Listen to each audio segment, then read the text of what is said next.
মালিক তুমি জান্নাতে, তোমার কাছে আমার একটি ঘর বানিয়ে দিও,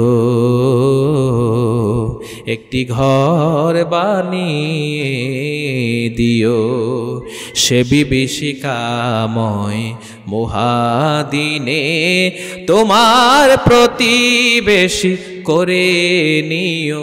মালিক তুমি জান্নাতে, তোমার কাছে আমার একটি ঘর বানিয়ে দিও, একটি ঘর বানিয়ে দিও। যেদিন কেহ আসবে না কারো কোনো কাজে, যেদিন পাপী পাপের বোঝায় মরবে লাজে, পুলসিরাত পার হতে গিয়ে পিছলে যাবে কত পথিক, আবার কেহ পুণ্য নিয়ে পার হয়ে যাবে ঠিক ঠিক। সে মহাদিনে মহাক্ষণে, সে মহাদিনে মহাক্ষণে পার করে তুমি দিও। মালিক তুমি জান্নাতে, তোমার কাছে আমায় একটি ঘর বানিয়ে দিও, একটি ঘর বানিয়ে দিও। বলেন আমিন। আপনার স্বামীর প্রতি একটু ইহসান করেন। আপনি জানেন না আপনার স্বামীটা কত কষ্ট করে পরিশ্রম করে টাকা ইনকাম করে, তার মাসে ইনকাম 30,000। আপনার পরিবারের জন্য খাওয়ার আর ইলেকট্রিসিটি বিল, পানির বিল, কত কিছু বিল, তার উপরে কত প্রেশার, মেয়ের পড়াশোনা, ছেলের পড়াশোনা, চাউল কিনা, ডাউল কিনা, মাছ কিনা, তরকারি কিনা, কত প্রেশার তার উপরে। কিন্তু আপনি তো ঘরে বসে বসে দেখেন আমার স্বামীর মাসে 40,000 টাকা বেতন, আপনার কাছে অনেক বড়, কিন্তু মাস শেষে দেখেন ও 40,000 টাকা তার কিছুই হয় না, ঠিক না? কিছুই হয় না। ছেলে আর মেয়ের টিউশন ফি দিতে তো চলে যায়, তার উপরে এত প্রেশার করেন কেন? 10,000 15,000 টাকা জামদানি শাড়ি কিনতে হবে, আপনার জন্য স্বর্ণের চেন কিনতে হবে। আরে সুখ তো ওই শাড়ির মধ্যে নাই, সুখ ওই স্বর্ণের চেইনের মধ্যে নাই। আল্লাহ সুখ দিয়েছেন অন্তরের মধ্যে, আল্লাহ সুখ দিয়েছেন একটা সুন্দর দিলের মধ্যে। ভালোবাসা রাখেন, স্বামী স্ত্রী ভালোবাসা করেন, দেখেন শান্তি কিভাবে মিলে যায়। শান্তি তো এখানে। এই জন্য প্রিয় মা বোনেরা, কোনদিন স্বামীর উপরে অতিরিক্ত প্রেসার দিবেন না। বর্তমান বিশ্বের মধ্যে সবচেয়ে বেশি পুরুষেরা হার্ট স্ট্রোক করে শুধুমাত্র বউয়ের যন্ত্রণায়, সংসারের চিন্তায়, ছেলে মেয়ের চিন্তায় তারা স্ট্রোক করে। ইনকাম নাই, কিন্তু তাদের চাহিদা পূরণ করতে হবে, না হলে ঘরের মধ্যে শান্তি নাই। বউ কথা শোনায়, ছেলে কথা শোনায়, ছেলে বলে বাবা আজকে 500 টাকা লাগবে। ওই বেটা 500 টাকা তোমাকে দিবে কোত্থেকে বাবা? তোমার জন্য কি ব্যাংকে কি কোটি টাকা রেখেছে? তুমি কি দেখো না তোমার বাবার ইনকাম কত? তুমি বলো আজকে 500 টাকা লাগবে, আজকে আমি বন্ধুদের সাথে, আজকে আমি পার্কে যাব, আজকে আমি ট্যুরে যাব, আমার 5,000 লাগবে, 2,000 লাগবে। প্রিয় ভাইয়েরা, যুবক ভাইয়েরা, এগুলো চিন্তা করতে হবে। বাবা কোত্থেকে দিবে? তুমিও একদিন বাবা হবা, তখন বুঝবা। তখন বুঝো তো আর লাভ নাই, তখন বাবার যন্ত্রণা বুঝে আর লাভ কি? তোমার বাপ তো আর দুনিয়াতে নাই। তখন বাবার যন্ত্রণা বুঝে লাভটা কি? তোমার ওই বাবাকে তুমি কত যন্ত্রণা দিলা, তোমার বাপটা তো আর দুনিয়াতে নাই, চলে গেছে। এখন তুমি কান্না করেও লাভ নাই। এই জন্য আপনার সন্তানকে যদি ছোটকাল থেকে কোরআন শিক্ষায় শিক্ষিত করতে পারেন, রাসূলের আদর্শে আদর্শিত করতে পারেন, ওই সন্তান কোনোদিন আপনাকে আর বৃদ্ধাশ্রমে রাখবে না, ঠিক কিনা? আজকে বৃদ্ধাশ্রমের অভাব নাই। বৃদ্ধ বাবা মা গুলার ঘরের মধ্যে জায়গা হয় না। কত বড় ফ্ল্যাট করেছে, কত বড় বাড়ি করেছে, কত সুন্দর চমৎকার ভাবে বাড়িঘর সাজিয়েছে, কিন্তু তাদের জায়গা আর ওই ফ্ল্যাটে হয় না। বৃদ্ধ বাবা মা বৃদ্ধাশ্রমে রেখে আসে, বউয়ের যন্ত্রণা। তোমার বাবা মাকে রেখে আসো, তোমার বাবা মা যদি ঘরের মধ্যে থাকে আমি থাকবো না, এরকম বলে নারীরা। ও নারীরা, ও মা বোনেরা, আপনি কি জানেন না, আপনি স্বামীর ঘরে আসলেন, ওই স্বামীর ঘরে স্বামীর মা আছে, বাবা আছে, আপনার বাড়িতেও কিন্তু আপনার মা বাবা আছে, ওখানেও কিন্তু আপনার ভাই আছে। আপনি আপনার মায়ের কথা চিন্তা করবেন, আপনার বাবার কথা চিন্তা করবেন। ওই যে আপনি নিজের ঘরে নিজের বাবা মাটাকে রেখে আসলেন, আপনি যদি আপনার শ্বশুর শাশুড়ির সাথে দুর্ব্যবহার করেন, খারাপ ব্যবহার করেন, তাদেরকে যদি বৃদ্ধাশ্রমে রেখে আসেন, আপনার যে ভাই আছে, আপনার ভাইও কিন্তু আপনার বাবা মাকে বৃদ্ধাশ্রমে রেখে আসবে। সবারই বাবা মা আছে। বৃদ্ধ হয়ে গেলে বাবা মার মেজাজ একটু খিটখিটে হয়ে যায়, এটা আপনাকে মেনে নিতে হবে, বুঝতে হবে। মানুষ বয়স হলে তার মেজাজের ভারসাম্য থাকে না। এই জন্য বৃদ্ধ মানুষের সাথে ভালো ব্যবহার করতে হবে। আমাদেরও যারা বাবা মা আছে বুঝাতে হবে, বউকে বউয়ের ভাবে বুঝাতে হবে, বাবা মাকে বাবা মার মতো বুঝাতে হবে। আর কখনো বাইরে বের হওয়া যাবে না। রব্বুল আলামিন বলেন, ওয়াকরনা ফি বুয়ুতিকুন্না ওয়ালা তাবাররাজনা তাবাররুজাল জাহিলিয়াতিল উলা। ও নারীরা, তোমরা ঘরের মধ্যে থাকো, জাহিলি যুগের নারীদের মতো বাইরে বের হবা না। মাই পারে সন্তানকে উত্তম রূপে গঠন করতে। আপনি লাগিয়েছেন কাঁটাযুক্ত গাছ, আপনি ওটার থেকে আঙ্গুর ফল আশা করতে পারেন না। বিখ্যাত আরবি একটা প্রবাদ আছে, ইন্নাকা লা তাজনি মিনাশ শাওকিল ইনাব। কাঁটাযুক্ত গাছ থেকে কখনো আঙ্গুর ফল আশা করা যায় না। যে গাছ লাগিয়েছেন ওটার থেকে ওই ফল হবে। বড়ই গাছ লাগিয়েছেন, বড়ই ফল হবে, ওটার থেকে কমলা ধরবে না। কমলা গাছ লাগিয়েছেন, ওটা থেকে কলা ধরবে না। কলা গাছ লাগিয়েছেন, কোনোদিন ওটা থেকে আপেল ধরবে না। যেই গাছ লাগাবেন আপনি, যেই ফল গাছ লাগাবেন সেখান থেকে সেই ফলটাই হবে, ঠিক কি না? সেখান থেকে সেই ফলটাই হবে। এই জন্য সন্তানকে যদি ভালোভাবে মানুষ করতে পারেন, তার থেকে সেই আশাই করবেন আপনি। যদি তাকে আপনি নাস্তিকতা শিক্ষা দেন, তাহলে কোনোদিন তার থেকে ভালো আচরণ আশা করতে পারবেন না। সন্তানটাকে ছোটকাল থেকে যদি সুন্দর শিক্ষা দেন, মুক্তবে পাঠিয়ে দেন, কোরআন শিক্ষা দেন, রাসূলের আদর্শ শিক্ষা দেন, ওই সন্তান বড় হয়ে কোনোদিন আপনার গায়ে হাত তুলবে না। ওই সন্তান বড় হয়ে কোনোদিন আপনাকে বৃদ্ধাশ্রমে পাঠাবে না। একটা উদাহরণ আপনাদেরকে দেই। বর্তমানে দেখেন যতজন বাবা মা বৃদ্ধাশ্রমে আছে, বৃদ্ধাশ্রমে গিয়ে খবর নেন আপনি, দেখবেন কোনো আলেম, কোনো মুফতি, কোনো ইমামের বাবা মা বৃদ্ধাশ্রমে নাই। খবর নেন, আমি চ্যালেঞ্জ দিলাম, যাই খবর নেন। দুই একটা হয়তো থাকতে পারে, সেটা আলাদা, কিন্তু আপনি খবর নেন।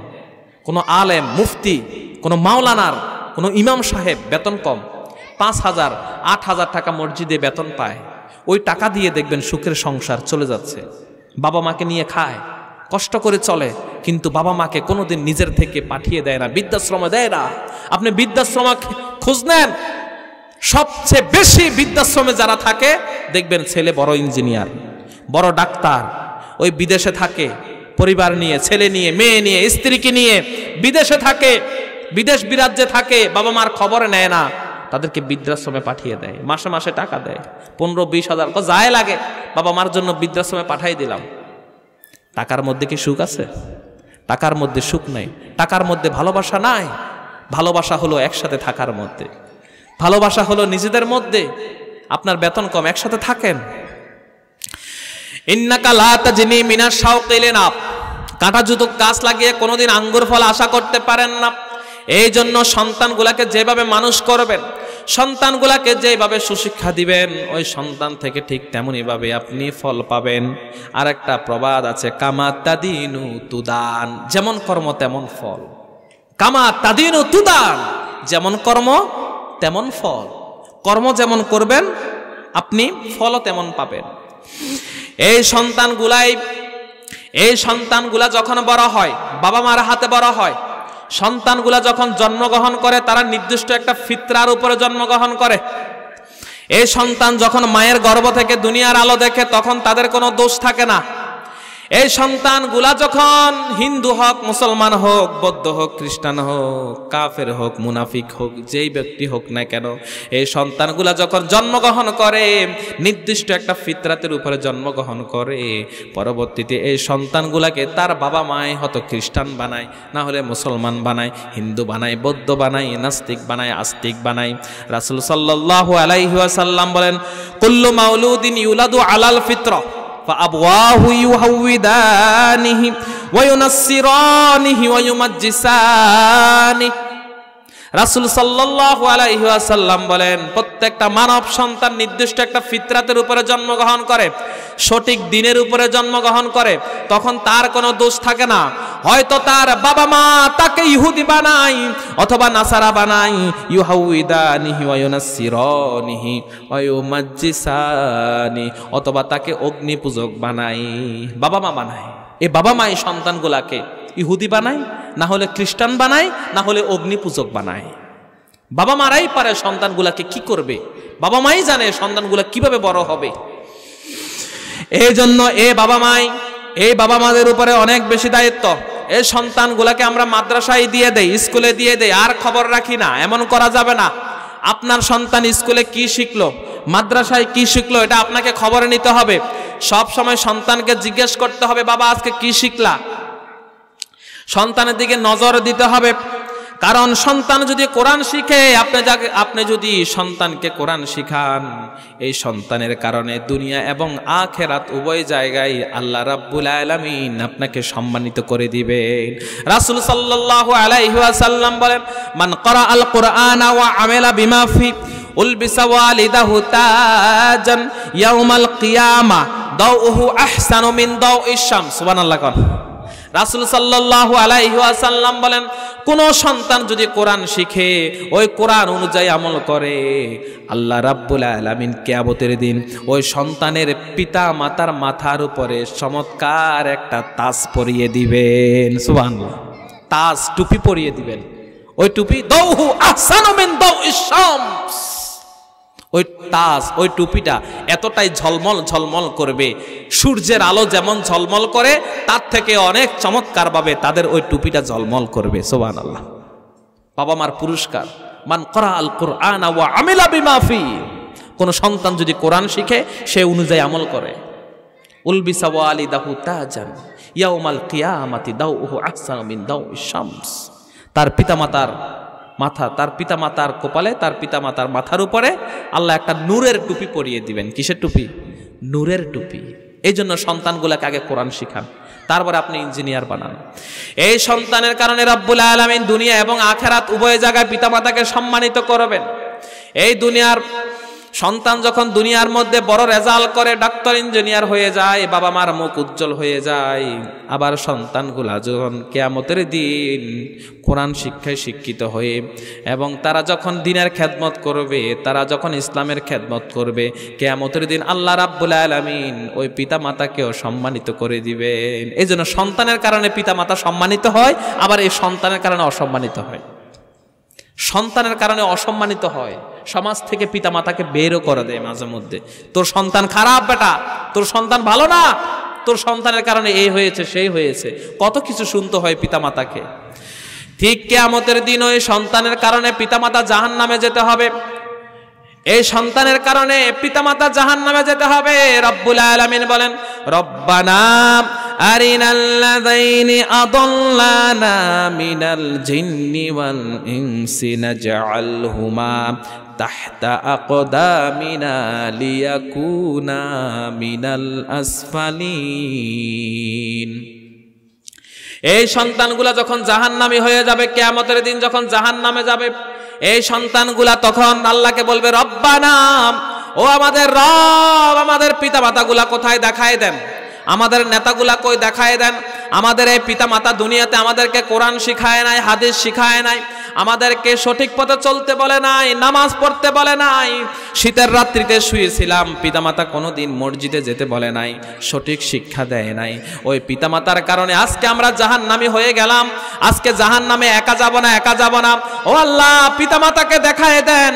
আজকে পিতামাতার পায়ের উপরে, পিতামাতার শরীরের উপরে পিষ্ট করে পিতামাতারকে পাড়িয়ে পাড়িয়ে আমরা আজকে জাহান্নামে যেতে চাই।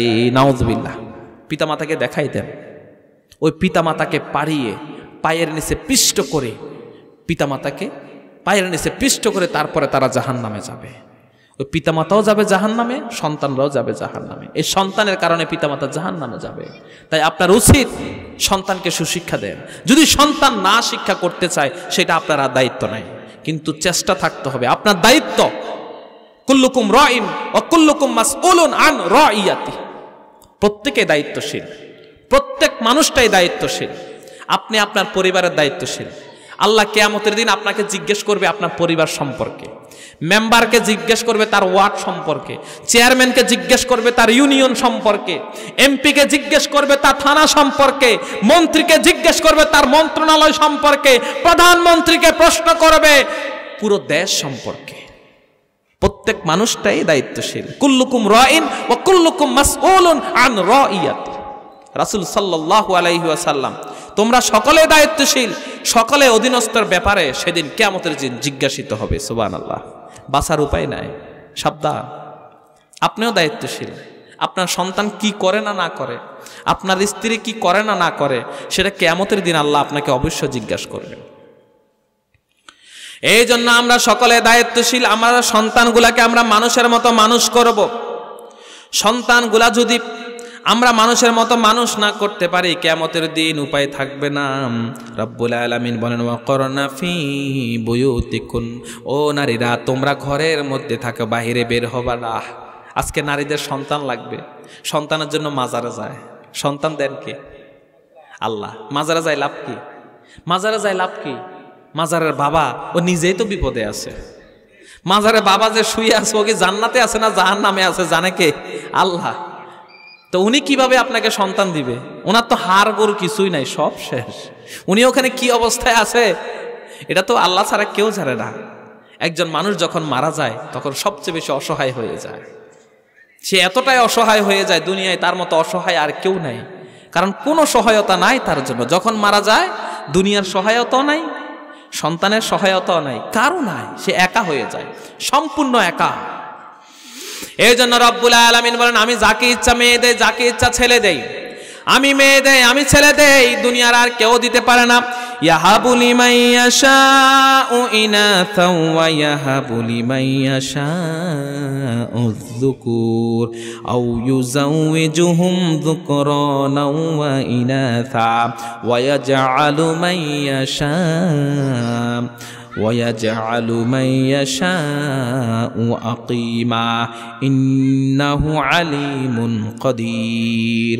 রব্বুল আলামিন বলেন, আমি যাকে ইচ্ছা ছেলে দেই, যাকে ইচ্ছা মেয়ে দেই, যাকে ইচ্ছা ছেলেও দেই না মেয়েও দেই না। সুবহানাল্লাহ। আল্লাহ করেন যাকে ইচ্ছা আমি ছেলে দেই, যাকে ইচ্ছা মেয়ে দেই, যাকে ইচ্ছা ছেলে মেয়ে দুইটাই দেয়, আর যাকে ইচ্ছা আমি ছেলেও দেই না মেয়েও দেই না। দেন কে? আল্লাহ দেন, আল্লাহ দেন। এই কারণে আল্লাহর কাছে চাইতে হবে না। জাকারিয়া আলাইহিস সালাম সন্তান হয় না, বৃদ্ধ হয়ে গেছেন, একদম কুজো হয়ে গেছেন, সন্তান চেয়েছেন আল্লাহর কাছে। জাকারিয়া আলাইহিস সালাম দুনিয়ার কোনো পীরের কাছে যান নাই, মাজারে যান নাই, কারো কাছে যান নাই। জাকারিয়া আলাইহিস সালাম শুধু আল্লাহর কাছে চেয়েছেন, ও আল্লাহ আমাকে একটা সন্তান দাও। আল্লাহ রাব্বুল আলামিন জাকারিয়া আলাইহিস সালামকে সুসংবাদ দিলেন, ও জাকারিয়া তোমাকে আমি সুসংবাদ দিলাম সন্তানের জন্য। ইব্রাহিম আলাইহিস সালাম, ইব্রাহিম আলাইহিস সালাম 80 বছর পার হয়ে গেছে, সন্তান নাই, সন্তান নাই। ইব্রাহিম আলাইহিস সালাম কারো কাছে যান নাই। ইব্রাহিম আলাইহিস সালাম বুড়ো হয়ে গেছেন, সন্তান চেয়েছেন কার কাছে? সন্তান চেয়েছেন আল্লাহর কাছে। আল্লাহ রাব্বুল আলামিন ইব্রাহিম আলাইহিস সালামকে সন্তান দিলেন। ওই সন্তানের নাম হলো ইসমাইল আলাইহিস সালাম। বৃদ্ধ বয়সে সন্তান দিলেন, বুড়ো হয়ে গেছে, দাড়িগুলো সাদা হয়ে গেছে। তেমনি ভাবে ইয়াহিয়া আলাইহিস সালাম, জাকারিয়া আলাইহিস সালামের সন্তান ইয়াহিয়া আলাইহিস সালাম, তাকেও বৃদ্ধ বয়সে সন্তান দিলেন। একেবারে হাড় গরুগুলা, হাড় গরু কিছুই নাই, একেবারে কুজো হয়ে গেছেন। তখন তিনি বললেন, আল্লাহ এই বৃদ্ধ বয়সে আমি কি সন্তান পাবো? সন্তান জন্ম দিতে সক্ষম নাকি? আল্লাহ রাব্বুল আলামিন বলে, টেনশন করো না, চিন্তা করো না, আমি আল্লাহ যাকে দেই তাকে বৃদ্ধ অবস্থায়ও দেই। সুবহানাল্লাহ। আর যাকে দেই না তাকে জোয়ানও দেই না। জোয়ানও দেয় না। তাই আল্লাহ সন্তান দেন, আল্লাহর কাছেই সন্তান চাইতে হবে। ছেলে দেন আল্লাহ, মেয়ে দেন আল্লাহ। এখন আমাদের অনেকের ঘরে 3টা 4টা 5টা মেয়ে হয়ে যায়, ছেলে নাই।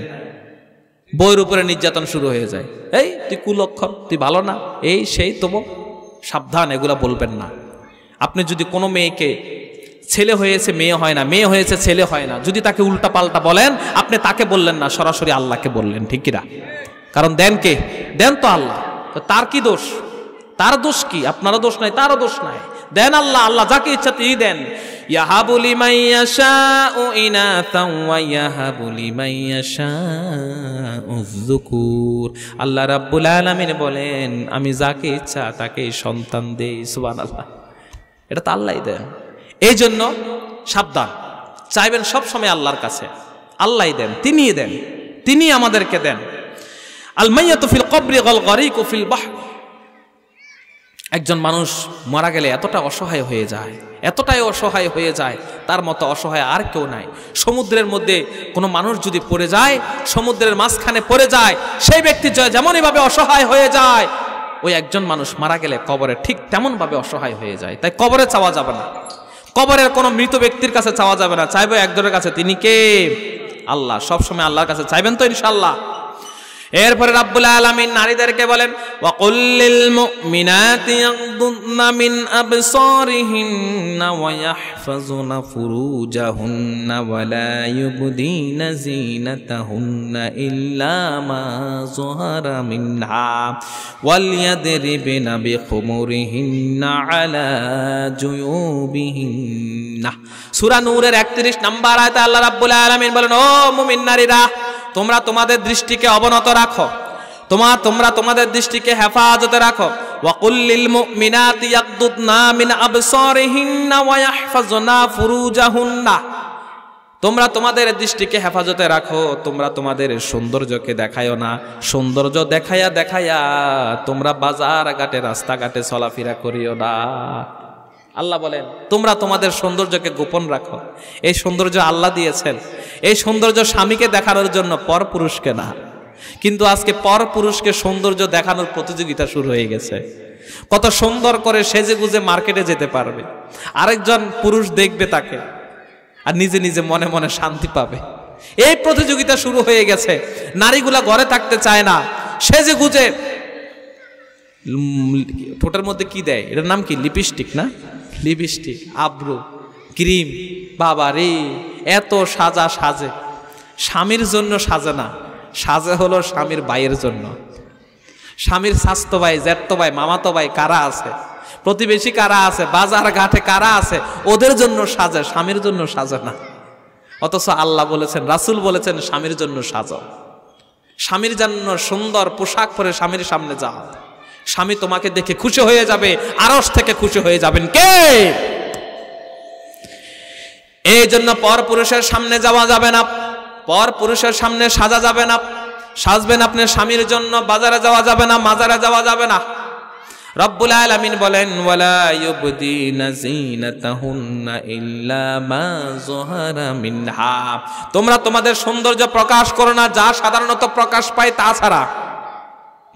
যা সাধারণত প্রকাশ পায় কি? আমাদের হাতগুলা, নারীদের হাতগুলা, পায়গুলা, এগুলো সাধারণত প্রকাশ পায়। আর বাকি পুরো শরীরটা তাকে আবৃত করে রাখতে হবে, বোরকা পরতে হবে। এখন দাদিও হাঁটে, নাতিনও হাঁটে। এক রাস্তা দিয়ে দাদিও যায়, নাতিনও যায়। দাদির একবারে মাথা থেকে পা পর্যন্ত হাত মোজা, পাও মোজা, এতভাবে তাকে আবৃত করে রাখে দাদি। আর পাশে যে যুবতী নাতিনটা আছে, তার কোনো খবর নাই। সে উলঙ্গ, তার হাতেও নাই, তার মুখেও নাই, বুকেও নাই, পেটেও নাই, কোথাও নাই। সে উলঙ্গ, সামান্য ছোট্ট একটা 3 পিস পরে সে হাঁটতেছে। আর আপনার দিকে তো কেউ তাকবে না, ওই দাদির দিকে কেউ তাকাবে না। দাদি যদি কাপড় ছাড়াও হাঁটে, কোনো অসুবিধা নাই, তার দিকে কেউ তাকাবে না। সে ডেট এক্সপায়ার, সে এক্সপায়ার হয়ে গেছে, তার মেয়াদ উত্তীর্ণ হয়ে গেছে। ওর দিকে কেউ তাকাবে না, তাকাবে আপনার ওই সুন্দরী নাতিনদার দিকে, ঠিক কিনা? ওই মেয়েটার দিকে তাকাবে। তার জন্য পর্দা করতে হবে, তার সৌন্দর্য প্রকাশ করা যাবে না, তাকে সুন্দরভাবে চলতে হবে, তার সৌন্দর্য মানুষের সামনে দেখানো যাবে না। এই জন্য যখন আমাদের সমাজে যে মেয়েরা আছে, আপনার যে মেয়ে আছে, বোনরা আছেন, তাদেরকে সবসময় পর্দার মধ্যে রাখবেন, তাদেরকে সব সময় আপনি আবৃত করে রাখবেন। এই জন্য হেজাব হলো নারীর অধিকার, আভিজাত্যের প্রতীক। হেজাব পড়তে হবে, এটা নারীর অধিকার। আজকে নারীগুলাকে হেজাব থেকে বের করার জন্য কিছু অসভ্য মহিলা আছে, তারা আজকে ঢাকা শহর প্রেস ক্লাব বলেন, শাহবাগ বলেন, এখানে সেখানে আন্দোলন করে নারীদের স্বাধীনতা দিয়ে। আরে নারীর স্বাধীনতা তো আল্লাহই দিয়েছেন। নারীর সম্মান, নারীর অধিকার এত বেশি ইসলাম দিয়েছে, এত বেশি আল্লাহ দিয়েছে। এই পৃথিবীর আর কোন ধর্ম নারীকে এত সম্মান দেয় নাই, ঠিক কিনা? দেখেন অন্য ধর্ম খুঁজে দেখেন, নারীর অধিকার নাই, সম্মান নাই, তার সম্মান নাই। ইসলামই দিয়েছে নারীর অধিকার, ইসলাম দিয়েছে নারীর সবচেয়ে অধিকার। নারীরা নাকি সম্পদ কম পায়, কে বলেছে কম পায়? নারীরা সম্পদ স্বামীর থেকেও পায়, ছেলের থেকেও পায়। নারীরা সম্পদ কত জায়গা থেকে পায়, বাবার থেকে পায়, স্বামীর থেকে পায়। আর পুরুষরা পায় কোথা থেকে? শুধু বাবা থেকে, একজন থেকে পায়, ঠিক না? পুরুষরা শুধুমাত্র বাবার থেকে পায়, আর নারীরা কত জায়গা থেকে পায়। তো নারীদেরকে আল্লাহকে সম্মান কম দিয়েছে না বেশি? বেশি দিয়েছে। কিন্তু আজকে নারীর অধিকার নিয়ে কিছু নারী আজকে অধিকারের নামে নারীগুলাকে আজকে ঘর থেকে বাহিরে বের করে আনছে। ওগুলা নারী নয়, এগুলো শয়তান। এগুলো কি? এগুলো শয়তান, ইবলিস, শয়তানের দুষ্ট। এই জন্য হিজাব নারীর অহংকার, নারী থেকে হিজাব নেওয়া যাবে না। নারীরা হলো স্বর্ণের মতো। স্বর্ণ কি বাহিরে থাকে না ভিতরে? ভিতরে। স্বর্ণ দোকানে গেছেন, স্বর্ণ দোকানে দেখবেন তারা যে জায়গায় স্বর্ণ রাখে সেখানে কিন্তু আলাদা একটা তালা সিস্টেম আছে, খুবই গোপনীয়। ওখানে তারা স্বর্ণগুলা ভিতরে রাখে, এরাও দেখায় না। এগুলা ওই কসমেটিক দোকানে যেভাবে 20 টাকা 50 টাকার জিনিস ঝুলিয়ে রাখে না দোকানদাররা, স্বর্ণওয়ালা কি এগুলা কিভাবে ঝুলাই রাখে? তারা একদম গ্লাসের ভিতর, গ্লাসের ভিতর খুব হেফাজতে রাখে, কেউ যেন চুরি করে না নিতে পারে। কারণ স্বর্ণটা দামি, ওই হীরাটা দামি, ওই রূপাটা দামি, ওটাকে প্রদর্শন করা যাবে না, ওটাকে একদম সামনে ঝুলিয়ে রাখা যাবে না। আল্লাহ রাব্বুল আলামিন নারীদেরকে স্বর্ণের মতো দাম দিয়েছেন। তারা হলো স্বর্ণের মতো দামি, মুক্তার মতো দামি। এখানে সেখানে তারা গেলে তাদের সম্মান বাড়বে না, বরং কমে যাবে। এই জন্য রব্বুল আলামিন বলেন, ওয়াকরনা ফি বুয়ুতিকুন্না ওয়ালা তাবাররাজনা তাবাররুজাল জাহিলিয়াতিল উলা।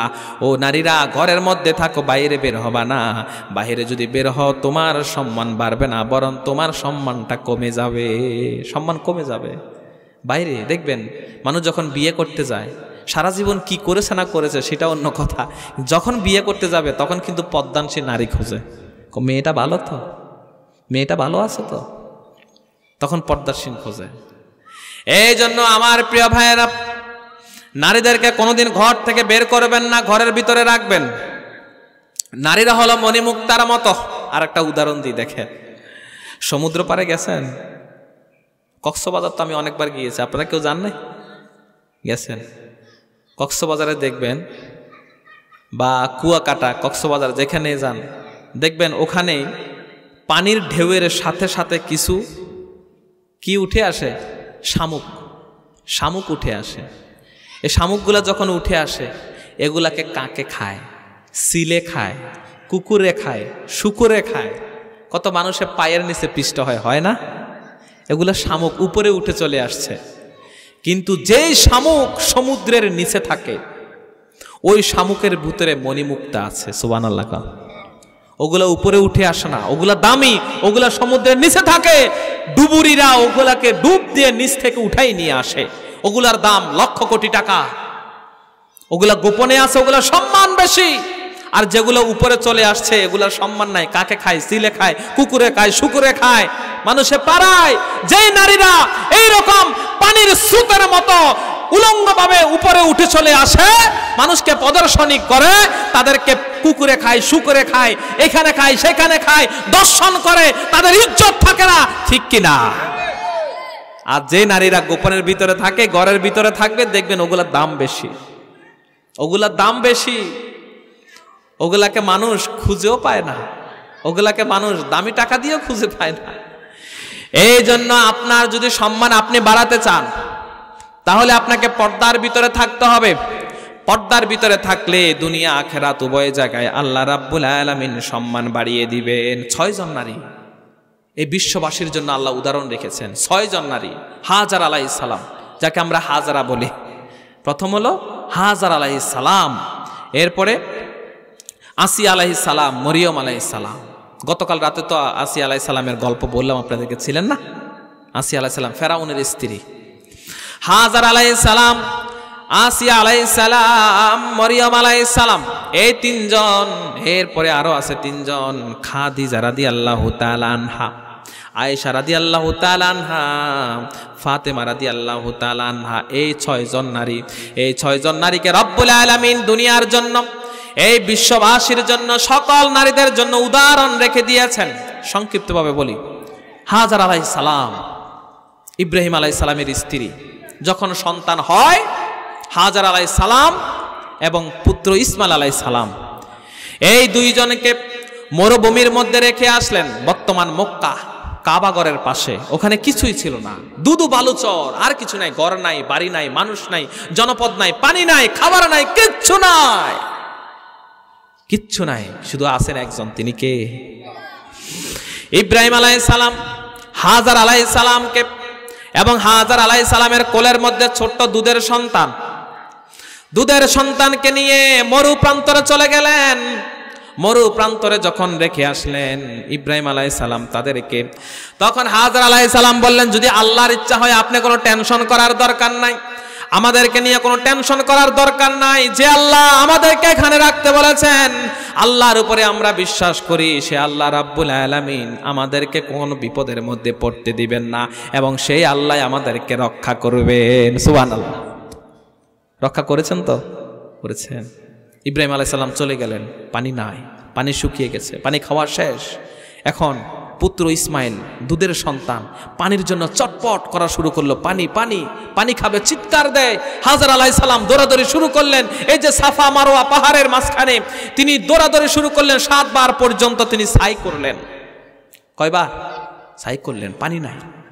তখন তিনি দেখলেন ছোট্ট সন্তান ইসমাইল আলাইহিস সালাম পায়ের মধ্যে বাড়ি দেয়, আর পায়ের নিচের থেকে পানি ওঠা শুরু করেছে।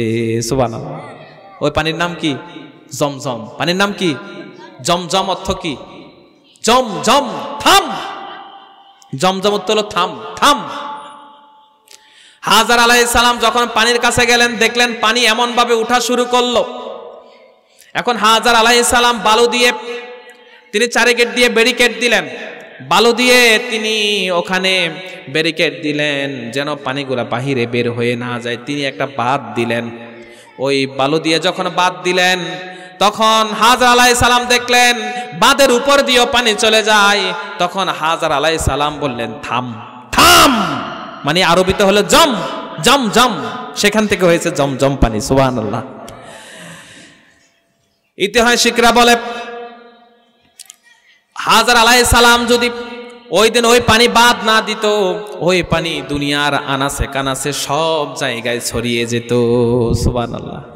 ওই পানিটাকে বাদ দিলেন, এবং ওখান দিয়ে জমহুর নামক একটা গোষ্ঠী ওখান দিয়ে যাচ্ছে, পাশ দিয়ে যাচ্ছে, কেউ নাই, জনপদবিহীন মানুষ। আর তখনকার মানুষ যেখানে পানি পেত ওখানে তারা বাড়িঘর করত, ওখানে বাসস্থান বানিয়ে ফেলতো। কারণ দৌদমাল বালু আর বালু, মরুভূমি, বিশাল বালু আর মরুভূমি, কোথাও পানি নাই, কোথাও পানি নাই। যেখানে পানি পায় সেখানে তারা বাসস্থান করে ফেলতো, সেখানে তারা জিন্দিগি করত, সেখানেই তারা তাবু গাড়ত।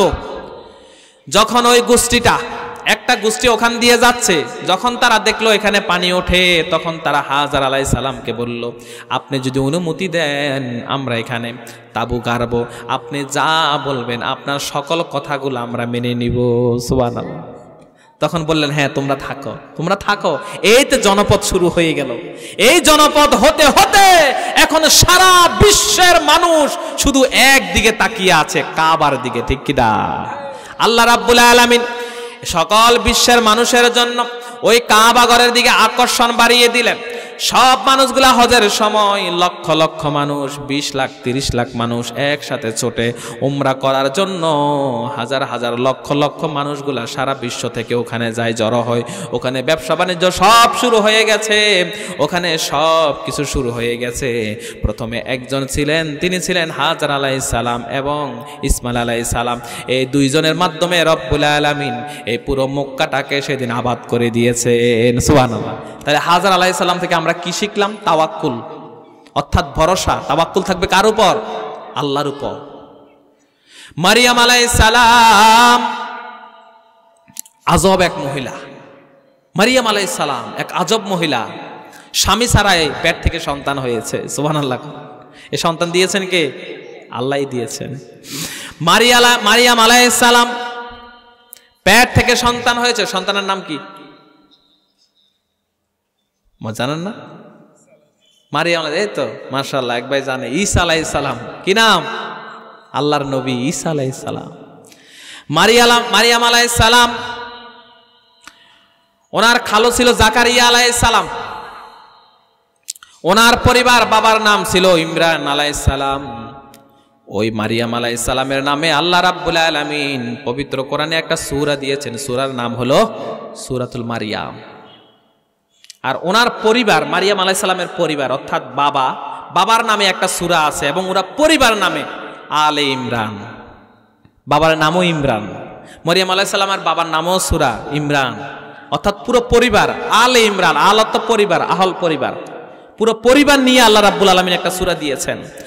আল্লাহ রাব্বুল আলামিনের কাছে এই ইমরানের পরিবারটা অনেক সম্মানিত পরিবার। মারিয়াম আলাইহিস সালাম অনেক সম্মানিত। মারিয়াম আলাইহিস সালামের বাবার নাম ইমরান, আর মায়ের নাম ছিল হান্না বিনতে ফাখুস। হান্না বিনতে ফাখুস। মারিয়াম আলাইহিস সালামের বাবা, মারিয়াম আলাইহিস সালামের মা নিয়ত করলেন, আল্লাহ যদি আমাকে কোনো সন্তান দাও, আমি আমার সন্তানটা বাইতুল মুকাদ্দাস মসজিদের জন্য দিয়ে দিব, তার খেদমতের জন্য দিয়ে দিব। তখন যখন হান্না বিনতে ফাখুস ইমরান আলাইহিস সালামের ঘরে যখন ছেলে না হয়ে যখন মেয়ে হয়ে গেল, এখন ছেলে হলে না মসজিদে দিত, এখন হয়েছে মেয়ে। বলছে আমার ঘরে যদি কোনো সন্তান হয়, ওই সন্তানটাকে মসজিদে দান করে দিব। এখন হয়েছে মেয়ে, এখন মেয়েকে মসজিদে দিবে কিভাবে দিবে? কিন্তু যেহেতু নিয়ত করেছে মসজিদে দিয়ে দিল। ওই মসজিদের মধ্যে ছোট্ট মানুষ মারিয়াম আলাইহিস সালাম মসজিদ ঝাড়ু দেয়, মসজিদ পরিষ্কার রাখে, ওই মসজিদের মধ্যে থাকে। আল্লাহ রাব্বুল আলামিন মারিয়াম আলাইহিস সালামকে এতটাই ভালোবাসতেন, এতটাই পছন্দ করতেন, বরং মারিয়াম আলাইহিস সালামের জন্য জান্নাত থেকে আল্লাহ রাব্বুল আলামিন ফেরেশতাদের মাধ্যমে খাদ্য নিয়ে আসতেন। সুবহানাল্লাহ। জাকারিয়া আলাইহিস সালাম একদিন আসলেন, খাবার নিয়ে আসলেন। ফুফা তার ঘরে ঢুকলেন, বলছে আমি আসতে পারি? হ্যাঁ আসেন। খালু ঢুকলেন, ঢুকার পরে দেখলেন তার সামনে আঙ্গুর দেখা যায়, তার সামনে ফল দেখা যায়, অর্থাৎ এগুলা কিন্তু এই সিজনে নাই। এখন এগুলো কোথা থেকে আসলো? মারিয়ামকে জিজ্ঞেস করলেন, মারিয়াম এই ফল, এই খাবার কোথা থেকে আসলো? এগুলা তো এখন আসার কথা না। তখন মারিয়াম আলাইহিস সালাম বললেন, ও আমার খালু, এগুলা তো প্রতিদিন আমার কাছে সাদা পরিহিত একজন মানুষ, দবদবে সাদা একজন মানুষ সব সময় আমার কাছে দিয়ে যায়। সুবহানাল্লাহ। অর্থাৎ জান্নাতের খাবার আল্লাহ রাব্বুল আলামিন মারিয়াম আলাইহিস সালামের কাছে নিয়ে আসতেন।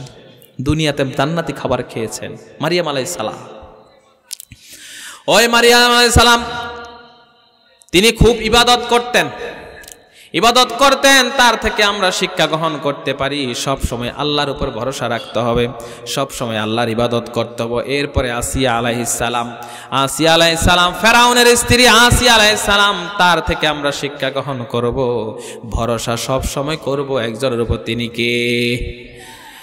যখন ফেরাউন আসিয়া আলাইহিস সালাম ঈমান আনার কারণে ফেরাউন বলল, আসিয়া ঈমান ছাড়, না হলে তোকে হত্যা করব। তখন আসিয়া বলল, দুনিয়ার সব সম্পদের বিনিময়ে তারপরে আমি ঈমান ছাড়ব না, বরং যে আল্লাহর উপরে ঈমান আনলাম, ওই আল্লাহর উপরে ঈমান এনেছি, বরং ওই আল্লাহর থেকে আমি কখনো মুখ ফিরাবো না।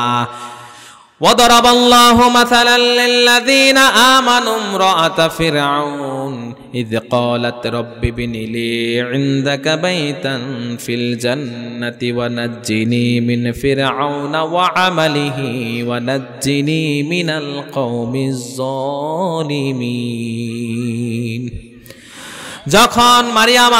যখন আসিয়া আলাইহিস সালামকে হত্যা করতে লাগলো, মারতে লাগলো, তখন আসিয়া আলাইহিস সালাম আল্লাহর কাছে একটাই বললেন, ও আল্লাহ, তুমি আমাকে ফেরাউনের কবল থেকে এবং তার যত সৈন্যদল আছে, তার পাপাচার, তার নির্যাতন থেকে তুমি আমাকে রক্ষা করো। আল্লাহ, তোমার পাশে জান্নাতে আমার জন্য একটা ঘর তৈরি করে দাও। সুবহানাল্লাহ। তখন আল্লাহ রাব্বুল আলামিন জিবরিল আলাইহিস সালামের মাধ্যমে জান্নাতটাকে আসিয়া আলাইহিস সালামের সামনে ধরলেন। আর আসিয়া আলাইহিস সালাম জান্নাতের দিকে দেখতে দেখতে তিনি দুনিয়া থেকে চলে গেলেন এবং জান্নাতে চলে গেলেন। সুবহানাল্লাহ। মালিক তুমি জান্নাতে, তোমার কাছে আমার একটি ঘর বানিয়ে দিও, একটি ঘর বানিয়ে দিও, সে বিভীষিকাময় মহাদিনে তোমার প্রতিবেশী করে নিও।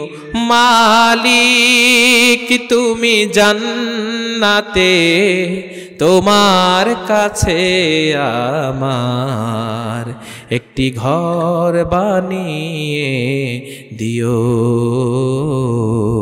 একটি ঘর বানিয়ে দিও, যেদিন কেহ আসবে না কারো কোনো কাজে, যেদিন পাপী পাপের বোঝায় মরবে লাজে, পুলসিরাত পার হতে গিয়ে পিছলে যাবে কত পথিক, আবার কেহ পুণ্য নিয়ে পার হয়ে যাবে ঠিক ঠিক। সে মহাদিনে মহাক্ষণে, সে মহাদিনে মহাক্ষণে পার করে তুমি দিও। মালিক তুমি জান্নাতে, তোমার কাছে আমায় একটি ঘর বানিয়ে দিও, একটি ঘর বানিয়ে দিও। বলেন আমিন। আসিয়া আলাইহিস সালাম জান্নাতে চলে গেলেন। আল্লাহ রাব্বুল আলামিন তাকে কবুল করলেন, তার ঈমানটাকে কবুল করলেন। এরপরে হলো খাদিজা আলাইহিস সালাম। খাদিজা আলাইহিস সালাম রাসূল সাল্লাল্লাহু আলাইহি সাল্লামের প্রথম স্ত্রী। তিনি ছিলেন বয়স্ক, 40 বছর বয়স, আর রাসূলের বয়স 25 বছর। 40 বছরের একজন নারীকে আল্লাহর নবী বিয়ে করেছেন। ওই 40 বছরের খাদিজা আলাইহিস সালাম তার পুরো জীবনে রাসূলকে তার জীবনে চমৎকারভাবে আগলে রেখেছেন। সুবহানাল্লাহ। কাফেরেরা যখন রাসূলকে নির্যাতন করতে আসতো, তখন খাদিজা আলাইহিস সালামের কারণে পারত না। খাদিজা আলাইহিস সালাম সব সময় রাসূলকে আগলে রেখেছেন। রাসূলকে সব সময় খাদিজা আলাইহিস সালাম পরম মমতায় ভালোবাসা দিয়ে, অর্থ দিয়ে, টাকা দিয়ে, সম্পদ দিয়ে, ক্ষমতা দিয়ে, সব কিছু দিয়ে সব সময় রাসূলকে আগলে রেখেছেন, রাসূলকে ভালোবাসা দিয়েছেন। আয়েশা আলাইহিস সালাম এরপরে যতজন এসেছে, আয়েশা রাদিয়াল্লাহু তাআলা আনহা সহ যত স্ত্রী এসেছে, সব স্ত্রী এসেছে রাসূলের সুখের দিনে। সব স্ত্রী এসেছে রাসূলের সুখের দিনে। যখন রাসূলের কাছে পয়সা আছে, অর্থ আছে, সুখ আছে, তখন বাকি স্ত্রীরা এসেছে। আর খাদিজা রাদিয়াল্লাহু তাআলা আনহা এমন সময় রাসূলের স্ত্রী ছিলেন, তখন রাসূলের হাতে কিছুই ছিল না। রাসূলের দুঃখের দিনে, রাসূলের যখন দুঃখের দিন ছিল, যখন রাসূলের কাছে কিছুই ছিল না, তখন খাদিজা আলাইহিস সালাম তার সব কিছু দিয়ে রাসূলকে সহযোগিতা করেছেন। সুবহানাল্লাহ। রাসূলকে সহযোগিতা করেছেন। এই জন্য আল্লাহর নবী সব সময় খাদিজা রাদিয়াল্লাহু তাআলা আনহার কবরের সামনে গিয়ে দোয়া করতেন, সব সময় ওখানে মাঝে মধ্যে পড়ে থাকতেন। আয়েশা রাদিয়াল্লাহু তাআলা আনহা একদিন গেলেন, গিয়ে দেখলেন রাসূল খাদিজা রাদিয়াল্লাহু তাআলা আনহার কবরের সামনে গিয়ে বসে আছেন, কান্না করেছেন, চোখের থেকে পানি পড়ে। তখন আয়েশা জিজ্ঞেস করলেন, ইয়া রাসূলুল্লাহ, সব সময় দেখি সুযোগ পেলে আপনি এই খাদিজার কবরের সামনে চলে আসেন। একটা বুড়ি মহিলা ছিল, কয়েকটা বুড়ি মহিলা ছিল, তার জন্য আপনার এত ভালোবাসা, আর আমরা কত জোয়ান নারীরা আছি, জোয়ান নারীরা আছি। তখন এই কথা বলার কারণে রাসূল সাল্লাল্লাহু আলাইহি সাল্লাম আয়েশার হাতটাকে জোরে চেপে ধরলেন, তার জোরটাকে চেপে ধরলেন, বললেন, ও আয়েশা, দ্বিতীয়বার আমার খাদিজার নিয়ে আর কোনোদিন কোনো কথা বলবা না, কারণ আমার খাদিজা হলো আমার দুঃখের দিনের স্ত্রী। যখন আমার কাছে কিছুই ছিল না, টাকা ছিল না, সম্পদ ছিল না, কিছুই ছিল না, তখন আমার খাদিজা আমাকে বিভিন্নভাবে সহযোগিতা করেছে। আর এখন তোমরা হলো আমার সুখের দিনের স্ত্রী, আমার দুঃখের দিনের স্ত্রী ছিল খাদিজা। তাই কিয়ামতের দিন আমি আল্লাহর কাছে দোয়া করি, আল্লাহ যেন কিয়ামতের দিন আমার খাদিজার সাথে আমার হাসর নাসর হয়। সুবহানাল্লাহ। খাদিজা রাদিয়াল্লাহু তাআলা আনহার সাথে রাসূলের সেদিন হাসর হবে, একসাথে থাকবে। দুনিয়াতে যেমন একসাথে ছিল, রাসূল সাল্লাল্লাহু আলাইহি সাল্লাম দোয়া করতেন, আল্লাহ দুনিয়াতে খাদিজা আমার যেমন প্রিয়তম স্ত্রী ছিল, কিয়ামতের দিন যেন আমি আমার খাদিজাকে কোনোদিন ভুলে না যাই। সুবহানাল্লাহ। কত পরম ভাগ্যবতী নারী। এই জন্য প্রিয় মা বোনেরা, স্বামীর সাথে থাকবেন, স্বামীর সুখের দিনে থাকলে হবে না, দুঃখের দিনও থাকতে হবে, ঠিক কিনা? দুঃখের দিনও। ও আমার প্রিয় বন্ধুরা, এরপর আয়েশা রাদিয়াল্লাহু তাআলা আনহা, উনি ছিলেন বিজ্ঞ মহিলা, অনেক জ্ঞান, 2210টি হাদিস উনি আয়ত্ত করেছেন, বর্ণনা করেছেন। মহিলাদের মধ্যে সবচেয়ে বেশি হাদিস বর্ণনা করেছেন আয়েশা রাদিয়াল্লাহু তাআলা আনহা। সুবহানাল্লাহ। উনি মাসলা মাসাইল বেশি জানতেন, উনি বিজ্ঞ মহিলা ছিলেন। ওনার কাছে মহিলা সাহাবারা আসতেন, মহিলা সাহাবারা এসে জ্ঞান শিক্ষা করতেন। উনি ছিলেন অনেক জ্ঞানী মহিলা। এই জন্য আজকেও যারা মহিলা আছেন, আপনারা জ্ঞান শিক্ষা গ্রহণ করবেন। মসজিদে যাবেন, মক্তবে যাবেন, মাদ্রাসায় যাবেন, মক্তবে যাবেন, স্কুল কলেজ যেখানে যান, ইসলামিক জ্ঞান শিক্ষা গ্রহণ করবেন। আয়েশা রাদিয়াল্লাহু তাআলা আনহা যেভাবে জ্ঞানী ছিলেন, আপনারাও ঠিক সেভাবে জ্ঞান অর্জন করবেন। এরপরে হলো ফাতেমা রাদিয়াল্লাহু তাআলা আনহা, রাসূলের সবচেয়ে আদরের মেয়ে ফাতেমা রাদিয়াল্লাহু তাআলা আনহা। ওনার স্বামীর নাম কি? আলী রাদিয়াল্লাহু তাআলা আনহু। আলী ফাতেমা মাঝে মধ্যে যখন ঝগড়া হতো, আবার তাদের মধ্যে ভালোবাসা হতো।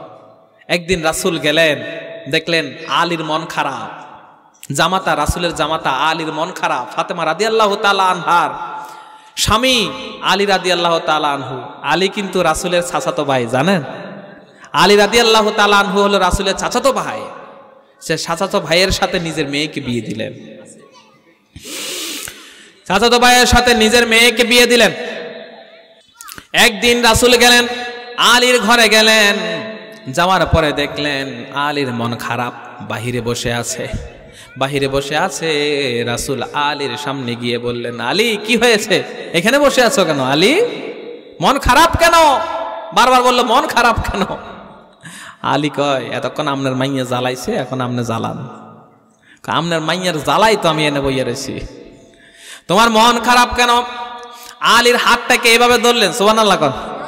রাসূল আলীর হাতটা ধরে ঘরের মধ্যে নিলেন, নেয়ার পরে মেয়েকে বললেন, কি হয়েছে তোমাদের মধ্যে, কি হয়েছে, কি ঝগড়া হয়েছে বলো, কেন তোমাদের মন খারাপ, তোমাদের মধ্যে কি হয়েছে? তখন তাদের সমস্যার কথা বললেন। রাসূল সাল্লাল্লাহু আলাইহি সাল্লাম তাদের উভয়জনকে মিলিয়ে দিলেন, উভয়জনের মধ্যে আবার ভালোবাসা স্থাপন করে দিলেন। দুইজনে খুশি হয়ে গেল, রাসূল খুশি হয়ে গেলেন এবং আরশ থেকে খুশি হয়ে গেলেন কে? এই জন্য কেউ যখন ঝগড়া করবে তাদের মধ্যে মিলিয়ে দিবেন। স্বামী স্ত্রীর মধ্যে ঝগড়া হয়, ফাটল ধরাবেন না। যারা থাকবেন, ভাই, বড় ভাই থাকবেন, বাবা থাকবেন, আপনার সন্তানকে বিবাহ দিবেন, তখন দেখবেন স্বামী স্ত্রীর মধ্যে ঝামেলা, তখন আপনি ওখানে যাই আবার ঘি ডালে দিয়েন না। ছেলেকে একরকম বুঝালেন, মাইয়াকে আরেক রকম বুঝালেন, এমন করবেন না। দুইজনের মধ্যে ভালো বুঝাবুঝির মধ্যে ভালোবাসা স্থাপন করে দেয়। এই জন্য কখনো ঝগড়াঝাটি করা যাবে না। সংসারে ঝগড়া দেখলে ওখানে শান্তি স্থাপন করে দিবেন, পারবেন তো ইনশাআল্লাহ? আল্লাহ কবুল করুক, বলেন আমিন। এই জন্য মেয়েদেরকে থাকতে হবে কোথায়? বাহিরে না ঘরে? বলেন কোথায়? ঘরে, আর পুরুষরা কই? পুরুষরা ঘরে ঢুকে গেছে ঘরে, মহিলারা সারা দিন ঘুমায়, সকাল 10টা বাজে ঘুম থেকে ওঠে।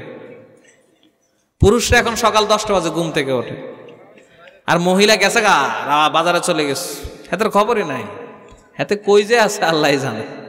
এতে ঘুমের মধ্যে মহিলা চলে গেছে বাজারে। এমন করা যাবে না, পুরুষ থাকবে বাজারে, মহিলা থাকবে ঘরে, মহিলারা ঘরে আসবে। আল্লাহ কবুল করুক, বলেন আমিন। আল্লাহ রাব্বুল আলামিন সূরা আলে ইমরানের 136 নম্বর আয়াতে বলেন, আল্লাযীনা ইউনফিকুনা ফিস সাররাই ওয়াদ দাররাই ওয়াল কাযিমিনাল গায়যা ওয়াল আফিনা আনিন নাস ওয়াল্লাহু ইউহিব্বুল মুহসিনিন। রব্বুল আলামিন বলেন, যারা সচ্ছল ও অসচ্ছল উভয় অবস্থায় ব্যয় করে এবং যারা ক্রোধ সংবরণকারী এবং মানুষের প্রতি ক্ষমাশীল, আর আল্লাহ মুহসিনদেরকে অনেক বেশি ভালোবাসেন। সুবহানাল্লাহ। আল্লাযীনা ইউনফিকুনা ফিস সাররাই ওয়াদ দাররা, আল্লাহ বলেন সচ্ছল এবং অসচ্ছল উভয় অবস্থায় দান করতে হবে। আমার কাছে আছে কম, দিব কম। আমার কাছে আছে 1000 টাকা, 100 টাকা দেই। আমার কাছে আছে 1 লাখ টাকা, 1000 টাকা দেই। অর্থাৎ আল্লাহ এখানে শুধু যাদের আছে তাদেরকে বলেন নাই, বলছেন ফিস সাররাই ওয়াদ দাররা, বলেন যার বেশি এবং যার কম উভয় অবস্থায় আল্লাহর রাস্তায় দান করতে হবে। সুবহানাল্লাহ। আপনার কাছে আছে কম, দেন কম, অসুবিধা নাই। বেশি আছে বেশি দেন, উভয় অবস্থায় দিতে হবে। বেলাল রাদিয়াল্লাহু তাআলা আনহু টাকা নাই, কিন্তু তিনিও দান করেছেন। বেলালের কাছে কিছুই নাই, শুধুমাত্র পরনের মধ্যে একটা লুঙ্গি ছিল, পরনের মধ্যে একটা গামছা ছিল, গায়ে দেওয়ার মতো জামাটাও নাই, গেঞ্জিটাও নাই। বেলালের মতো গরিব সাহাবী মক্কাতে দ্বিতীয় জন পাওয়া কষ্টকর হয়ে যেত। ওই বেলালকেও রাসূল বললেন, ইয়া বেলাল আনফিক ইয়া বেলাল, ও বেলাল তুমিও আল্লাহর রাস্তায় দান করো, কারণ তুমি গরিব হতে পারো কিন্তু আমার আল্লাহ গরিব না। সুবহানাল্লাহ। ও বেলাল তুমি গরিব, আল্লাহ গরিব না। তুমি 1 টাকা দাও, আল্লাহ তোমাকে 1000 টাকা দিয়ে দিবেন। সুবহানাল্লাহ। দান করে কোনোদিন কমে না, দান করলে কোনোদিন কমে না। একটা প্রমাণ দেখাতে পারবেন না যে এই মানুষটা দান করে গরিব হয়েছে, বরং আপতে কুপথে ওখানে খরচ করে, ওখানে টাকা নষ্ট করে ফকির হয়, এমন উদাহরণ আছে। কিন্তু দান করেছে, সদকা করেছে, মসজিদ মাদ্রাসায় দিয়েছে, এইরকম মানুষ গরিব হয়েছে একটা ইতিহাসও নাই। এই পৃথিবীর ইতিহাসে কোথাও দেখাতে পারবেন না। বরং দান করলে বাড়িয়ে দেন কে? আল্লাহ বাড়িয়ে দিবেন। এই জন্য বেশি বেশি দান করেন। আল্লাহ রাব্বুল আলামিন দান করতে বলেছেন, মান জাআ বিল হাসানাতি ফালাহু আশরু আমসালিহা। কেউ কোনো সৎ কাজ করলে আল্লাহ রাব্বুল আলামিন সেটাকে 10 গুণ বেশি বৃদ্ধি করে দেন। সুবহানাল্লাহ। আল্লাহ বলেন কেউ কোনো ভালো কাজ করলে আল্লাহ সেটাকে 10 গুণ বৃদ্ধি করে দেন। অর্থাৎ কেউ যদি 1 টাকা দান করে, আল্লাহ সেই 1 টাকাটাকে 10 টাকা বানিয়ে দেন। 10 টাকা দান করলে 100 টাকা দেন, 100 টাকা দান করলে 1000 টাকা দিয়ে দেন। 10 গুণ, প্রত্যেকটা 10 গুণ করে আল্লাহ বৃদ্ধি করে দেন। মান জাআ বিল হাসানাতি ফালাহু আশরু আমসালিহা। সূরা আল আনআমের মধ্যে আল্লাহ বলেন কেউ যখন সৎ কাজ করে, ভালো কাজ করে, আল্লাহ সেটাকে 10 গুণ বৃদ্ধি করে দিয়ে দেন। সুবহানাল্লাহ। এই জন্য দান করবেন, দান করলে কম হয় না। মা বোনেরা, আপনি 100 টাকা দেন, দেখবেন আল্লাহ অন্য দিক দিয়ে আপনার 1000 টাকা দিয়েছে। এটা আল্লাহর কথা, আমার কথা নয়। এই জন্য বেশি বেশি দান করবেন। দান করলে গরিব হয় না, সংসারের অভাব চলে যায়, অশান্তি চলে যায়, সংসারের কষ্টের কাজ সহজ হয়ে যায়, সংসারের মধ্যে শান্তি ফিরে চলে আসে। আপনি বেশি বেশি দান করেন, যতটুকু আছেন দান করবেন, দানের প্রতি কোনোদিন কৃপণতা করবেন না। আল্লাহ রাব্বুল আলামিন বলেন যে ব্যক্তি দান করবে তার দানটাকে আমি অনেক গুণ বেশি বাড়িয়ে দিই। সুবহানাল্লাহ। দেখেন আল্লাহ রাব্বুল আলামিন বলেন, মাসালুল লাযীনা ইউনফিকুনা আমওয়ালাহুম ফি সাবিলিল্লাহি কামাসালি হাববাতিন আমবাতাত 7 সানাবিলা ফি কুল্লি সুমবুলাতিন 100 হাব্বা ওয়াল্লাহু ইউদাঈফু লিমান ইয়াশা ওয়াল্লাহু ওয়াসিউন আলীম। যারা নিজেদের ধন সম্পদ আল্লাহর পথে ব্যয় করে তাদের উপমা হলো একটা বীজের মতো। খেয়াল করে শুনেন, আল্লাহ রাব্বুল আলামিন বলেন যারা আল্লাহর রাস্তায় দান করে নিজের ধন সম্পদ, তাদের উপমা দিয়েছেন, উদাহরণ দিয়েছেন। তাদের উদাহরণ হলো একটা বীজের মতো, যা 60টি শীষ হয়। ওই একটা বীজ 60টা শীষ উৎপাদন করে, প্রত্যেক শীষের মধ্যে 100 শস্য দানা হয়। আর আল্লাহ যাকে ইচ্ছা বহুগুণে বৃদ্ধি করে দেন। আল্লাহ সর্বব্যাপী, প্রাচুর্যময়, তিনি প্রজ্ঞময়। সুবহানাল্লাহ। একটা টাকা যদি কেউ দান করে, আল্লাহ বলেন ওই এক টাকাকে, একটা বীজ, ওই বীজটাকে আমি 60টা শীষে রূপান্তরিত করি এবং ওই 60টা শীষের মধ্যে 700 দানা পর্যন্ত হয়ে যায়। সুবহানাল্লাহ। তাহলে কত বেশি আল্লাহ দিয়ে দেন। আপনি দিবেন 1 টাকা, আপনার এই একটা টাকা বাড়তে বাড়তে এমন ভাবে বেড়ে যাবে আপনি কল্পনাও করতে পারবেন না। দেন কে? আল্লাহই দেন, আল্লাহই কেড়ে নেন। এই জন্য বেশি বেশি দান করেন। দানের কোনো শেষ নাই। যত বেশি দান করবেন তত বেশি আল্লাহ আপনাকে দিয়ে দিবে। দান করেন। আপনার কাছে 50 টাকা আছে, আপনি 10 টাকা দেন, 5 টাকা দেন, 100 দেন, 200 দেন, 500 দেন, 1000 দেন। আমার কাছে কম হতে পারে, কিন্তু দান কখনো আল্লাহর কাছে কম না। সুবহানাল্লাহ। আল্লাহর কাছে কখনো কম না। দান করলে মানুষের রোগ চলে যায়, দান করলে মানুষের অসুস্থতা চলে যায়। ক্যান্সারে আক্রান্ত ব্যক্তি দান করেও ক্যান্সার থেকে মুক্তি পেতে পারে, এমনও উদাহরণ আছে।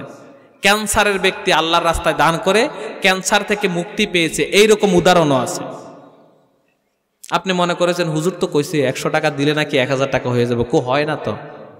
কিন্তু দেখবেন এই 100 টাকা দানের কারণে আল্লাহ আপনাকে স্ট্রোক ঝুঁকি থেকে বাঁচিয়ে দিলেন।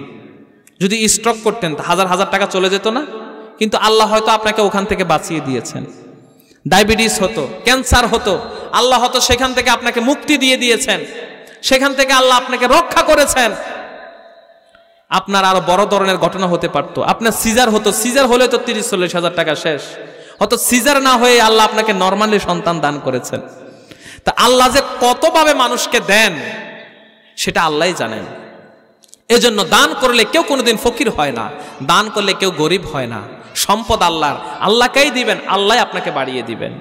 আজকে 100 দেন, আগামীকাল আল্লাহ আপনাকে এর বহুগুণ বৃদ্ধি করে দিবেন। কারণ আল্লাহ এটা কোরআনে কয়েকবার বলেছেন। একবার বলেছেন এটাকে আমি 700 পর্যন্ত বৃদ্ধি করে দেই, আরেক জায়গায় বলেছেন এটাকে আমি 10 গুণ পর্যন্ত বৃদ্ধি করে দেই। সুবহানাল্লাহ।